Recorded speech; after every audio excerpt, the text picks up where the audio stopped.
May mungkahi na ipatupad ang 4-day work week kasunod ng inaasahang oil price hike sa gitna ng krisis sa Middle East. Ang sagot ng ilang manggagawa dyan sa balitang hatid ni Jomar Apresto. Ilang lokal na pamahalaan na nagpapatupad na ng kanya-kanyang fuel saving measures sa gitna ng nakaambang pagtaas pa ng presyo ng petrolyo dahil sa nagpapatuloy na sigalot sa Middle East. Bilang dagdag na pagtitipid, iminumungkahi ng ilang mambabatas na gawin munang 4 na araw ang pasok sa trabaho kada linggo.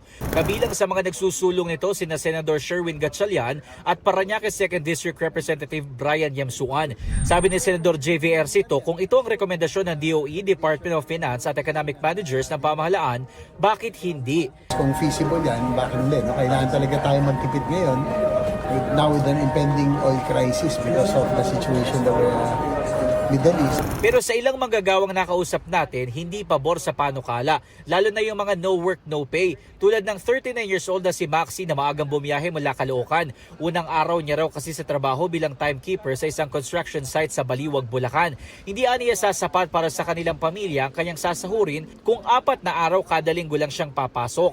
Hindi rin naman daw uubra sa linya ng kanyang trabaho kung mag-work from home siya. Pag 4 na araw lang po yung pasok na yan, mabibitin po yung budget ng mga mamayang Pilipino dito sa bansa natin. Ganyan din ang reaksyon ni Jose na isang security guard. Hindi ako papayag. Bakit po?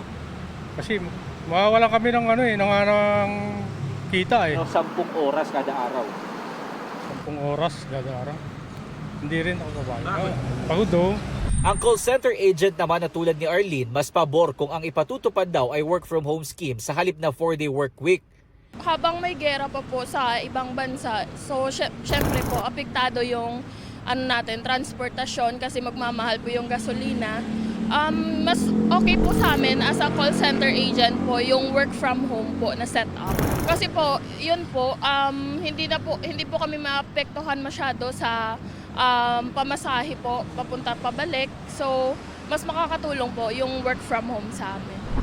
Una nang sinabi ng Malacanang na maaaring pag-aralan ng Pangulo ang mungkahing 4-day work week. Jomar Apresto nagbabalita para sa GMA Integrated News.